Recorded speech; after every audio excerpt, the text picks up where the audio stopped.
Olá, você está no Comente Bíblia e agora finalmente terminamos aí a leitura da primeira e segunda carta de Paulo aos Tessalonicenses. Hoje nós iremos falar do término, no caso, da segunda viagem missionária de Paulo, né? Quando ele encerra os trabalhos em Corinto e retorna para Antioquia. Bom, vamos falar do retorno hoje, fica comigo aí.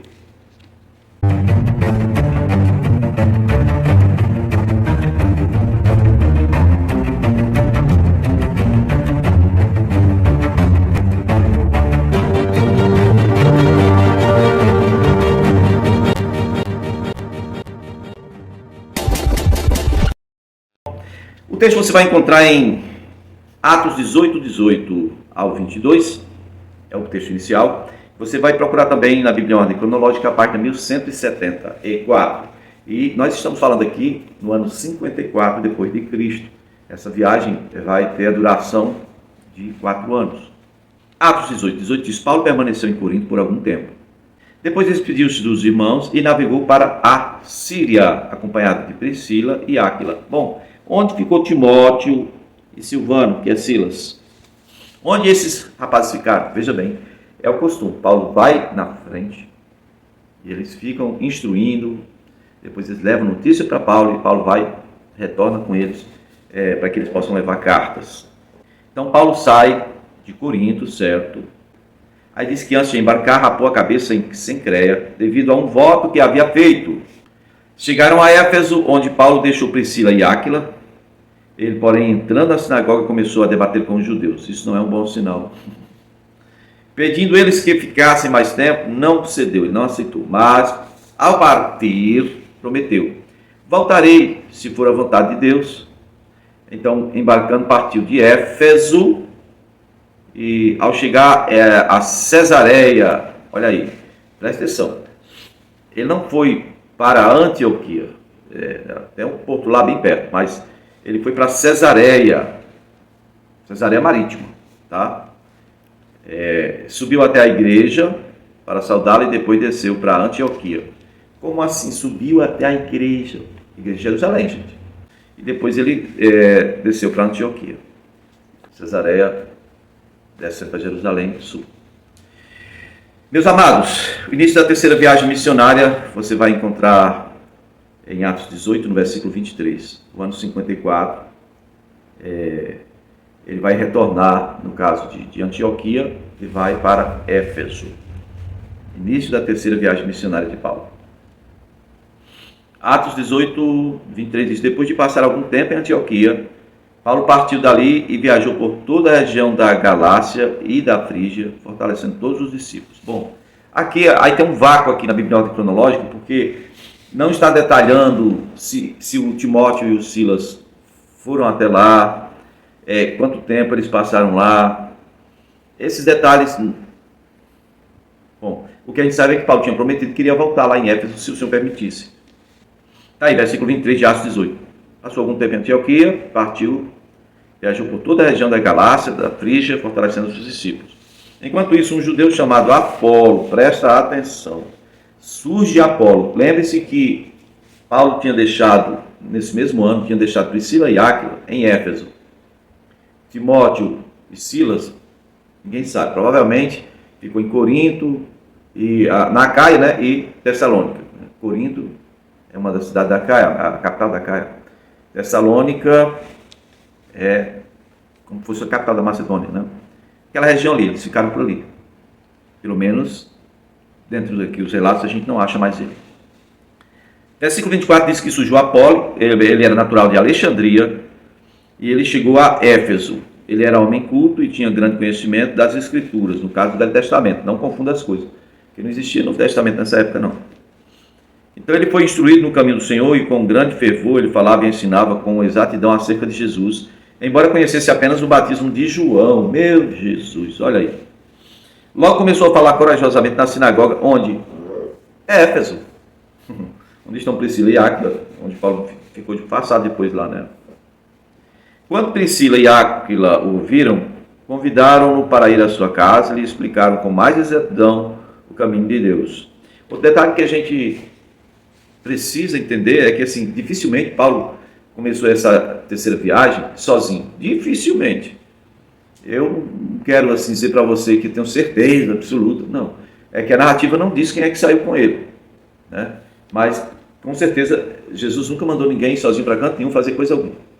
Querendo ele ir para Acaia, veja, Acaia, já falei para você, o centro de Acaia é Corinto. Ele estava querendo ir para lá.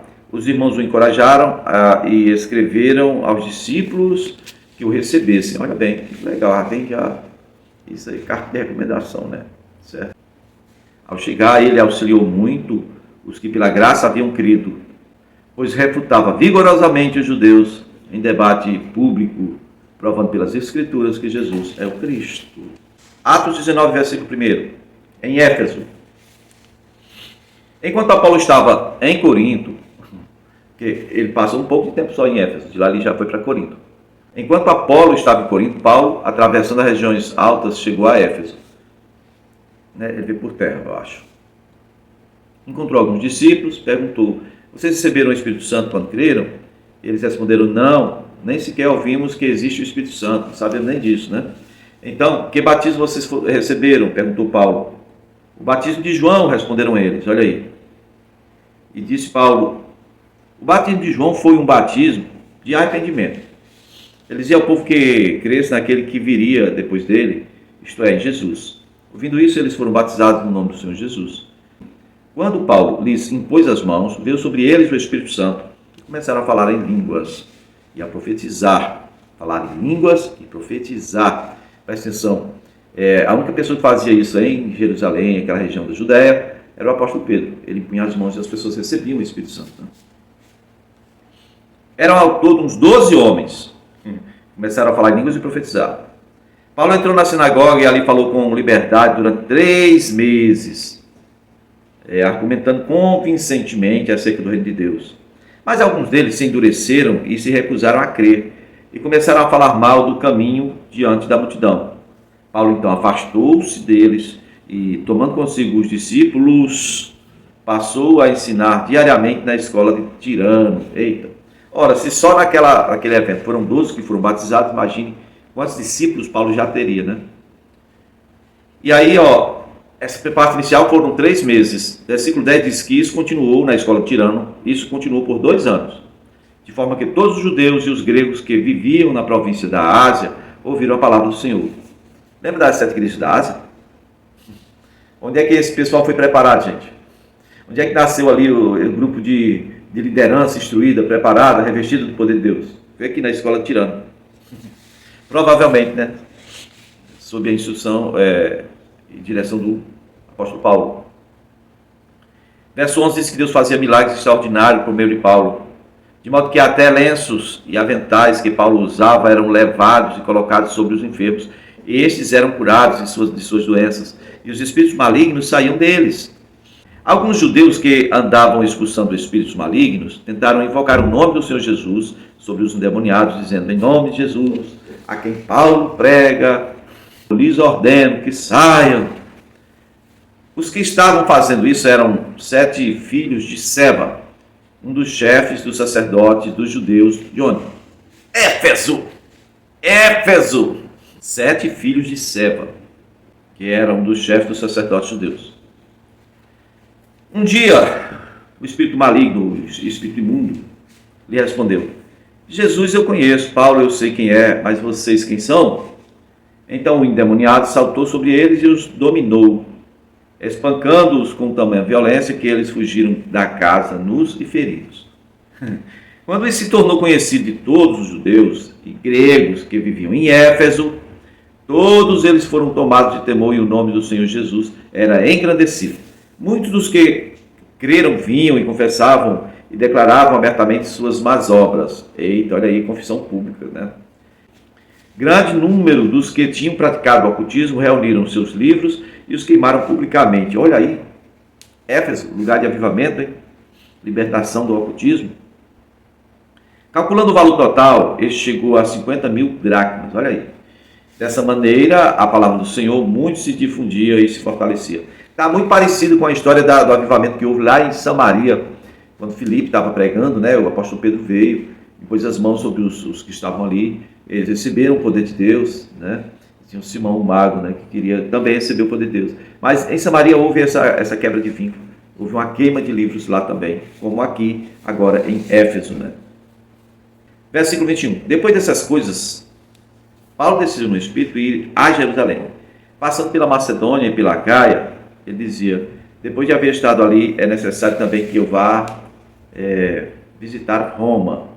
Então enviou a Macedônia 2 dos seus auxiliares, Timóteo e Erasto. Olha aí, Paulo não andava sozinho, Timóteo estava com ele. E permaneceu mais um pouco na província da Ásia. Permaneceu mais um pouco em Éfeso. Naquele tempo houve um grande tumulto por causa do caminho. Um ourives chamado Demétrio, que fazia miniaturas de prata do templo de Ártemis, que dava muito lucro aos artífices, reuniu-nos com os trabalhadores dessa profissão e disse, senhores, vocês sabem que temos uma boa fonte de lucro nessa atividade. E estão vendo e ouvindo como este indivíduo, Paulo, está convencendo e desviando grande número de pessoas aqui em Éfeso e em quase toda a província da Ásia. Diz ele que deuses feitos por mãos humanas não são deuses. Não somente há o perigo de nossa profissão perder sua reputação, mas também de o templo da grande deusa Ártemis cair em descrédito e de a própria deusa adorada em toda a província da Ásia e em todo o mundo ser destituída de sua majestade divina. Ao ouvirem isto, eles ficaram furiosos e começaram a gritar, grande é a Ártemis dos Efésios. Em pouco tempo a cidade toda estava em tumulto. O povo foi às pressas para o teatro, arrastando os companheiros de viagem de Paulo, os macedônios Gaio, está aqui, ó, Gaio e Aristarco. Veja bem. Tinha gente da Macedônia com ele aqui em Éfeso. Paulo queria apresentar-se à multidão, mas os discípulos não permitiram. Alguns amigos de Paulo, dentre as autoridades da província, chegaram a mandar-lhe um recado, pedindo-lhe que não se arriscasse a ir ao teatro. A assembleia estava em confusão, uns gritavam uma coisa, outros gritavam outra. A maior parte do povo nem sabia por que estava ali. Alguns da multidão julgaram que Alexandre era a causa do tumulto, quando os judeus o empurraram para a frente. O povo mau. Ele fez sinal pedindo silêncio com a intenção de fazer sua defesa diante do povo. Mas quando ficaram sabendo que era judeu, todos gritaram a voz durante cerca de 2 horas. Grande é a Ártemis dos Efésios. Versículo 35 diz assim, o escrivão da cidade acalmou a multidão e disse, Efésios, quem não sabe que a cidade de Éfeso é a guardiã do templo de Ártemis e da sua imagem que caiu do céu e não se quebrou. Olha que coisa. Portanto, visto que estes fatos são inegáveis, acalme-se e não façam nada precipitadamente. Vocês trouxeram estes homens aqui, embora eles não tenham roubado o templo, nem blasfemado contra a nossa deusa. Se Demétrio e seus companheiros de profissão têm alguma queixa contra alguém, os tribunais estão abertos e há procônsules, eles que apresentem suas queixas ali. Se há mais alguma coisa que vocês desejam apresentar, isso será decidido em assembleia conforme a lei. Da maneira como está, corremos o perigo de sermos acusados de perturbar a ordem pública por causa dos acontecimentos de hoje. Nesse caso, não seríamos capazes de justificar este tumulto, visto que não há razão para tal. Tendo dito isto, encerrou a assembleia. Ok? Aqui termina a primeira parte da viagem, né? Da terceira viagem de Paulo.